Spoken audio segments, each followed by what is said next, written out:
Hello friends, spirit word spirit angel से मैं अनुराधा आप सभी का स्वागत करती हूँ। दोस्तों, इनर वर्क कितना करना पड़ता है और कब तक करना पड़ता है, इसके ऊपर बहुत से सवाल आ रहे हैं। ट्विन फ्लेम जर्नी में इनर वर्क हमारे लिए लाइफ टाइम है, लेकिन इसका अर्थ ये नहीं है कि आप पूरा दिन ध्यान साधना करते रहेंगे। ध्यान साधना हमारी आत्मा का रोज का भोजन है। ये हमारी आत्मा का रोज का ब्रश करना है, हमारी आत्मा का रोज का नहाना है। लेकिन इसका मतलब ये नहीं है कि आप पूरा दिन भर ये ही करते रहेंगे। इनर वर्क का मतलब होता है कुछ समय, कुछ पल जो आप अपने आप से जोड़ते हैं। फिर चाहे वो पल 1 घंटे के हो, आधे घंटे के हो, 10 मिनट के हो, 5 मिनट के हो, या पल भर के लिए भी क्यों ना हो। जब आप उस सुप्रीम पावर से, उस डिवाइन से आप अपने आप को कुछ पलों के लिए ही सही अलाइनमेंट करते हैं, उसी को इनर वर्क कहते हैं। और वो अलाइनमेंट आपका कितनी देर तक हो सकता है, ये आप ही कह सकते हो।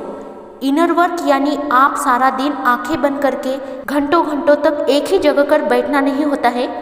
इनर वर्क का अर्थ होता है कि जिसमें आपको सुकून मिले, जिसमें आपको शांति मिले, जिसमें आपको सुख शांति मिले, जिसमें आपको आनंद मिले, उस काम को ध्यानपूर्वक करना, उस काम को डिवाइन का अच्छा काम समझकर उसी काम में डूब जाना, उसी को ध्यान कहते हैं, उसी को इनर वर्क कहते हैं।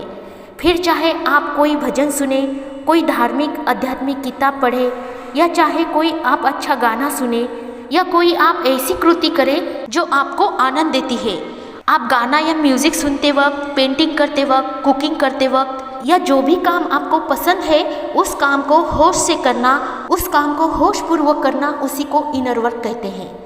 आप कोई भी काम ध्यानपूर्वक करें और उस काम को डिवाइन को समर्पित करें, क्योंकि आज तक आपने जो कुछ भी किया वो सब बेहोशी में किया। लेकिन अभी आपको होश आया है, अभी आप जाग गए हो, अभी आप वही काम ध्यानपूर्वक करेंगे, उसको होशपूर्वक करेंगे।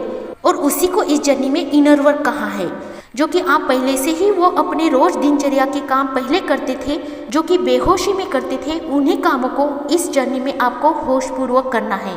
तो उसी को इस जर्नी में इनर वर्क कहा है। और अगर मेडिटेशन की बात मैं आपको बताऊं, तो ये ध्यान साधना, ये मेडिटेशन आपके लिए आजीवन बन गया है। तो इसका टाइम आप दिन में कभी भी 1 बार, 2 बार या 3 बार अपने इच्छा के अनुसार आप तय कर सकते हो और अपने आप को ध्यान में डिवाइन के साथ अलाइन कर सकते हो। और उसका समय आप अपनी इच्छा के अनुसार तय कर सकते हो। इसलिए इनर वर्क को, ध्यान साधना को बोझ समझकर आपको नहीं करना है, उसको आपको खुशी खुशी करते रहना है। और जब भी आपकी इच्छा हो आपको करते रहना है। और जब आपको आलस्य आए तो आपको इन चीज़ों को नहीं करना है, क्योंकि आलस्य आने के बाद हमारा मन तो ध्यान साधना में नहीं लग सकता है। इसलिए ध्यान साधना को आपको आलस्य बनाकर नहीं ढोना है, बोझ बनाकर नहीं ढोना है। इसलिए जब भी आलस्य आए तो आप इन चीज़ों को ना करें। कोई बात नहीं, अगर आप किसी दिन इसके लिए उपवास रखते हो तो इस उपवास में भी आपको आनंद मिलेगा, और इसी को ध्यान साधना कहते हैं। तो आशा करती हूँ कि आपका ये जो इम्पोर्टेंट सवाल आपके मन में था, उसका समाधान आपको ज़रूर मिला होगा। तो ऐसे ही आगे बढ़ते रहिए, मेडिटेशन करते रहिए। सभी के लिए हैप्पी जर्नी।